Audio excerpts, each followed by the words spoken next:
নেন নামান।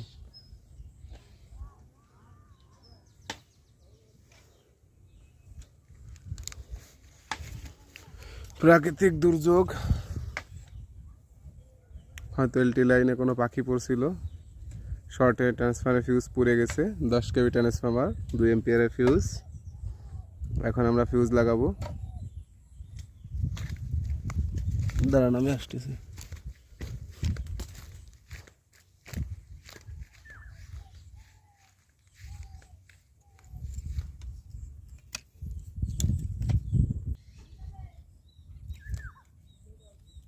বেশি লাগবে না, 3 সেকেন্ড হয়েছে। থাক, কয় সেকেন্ড?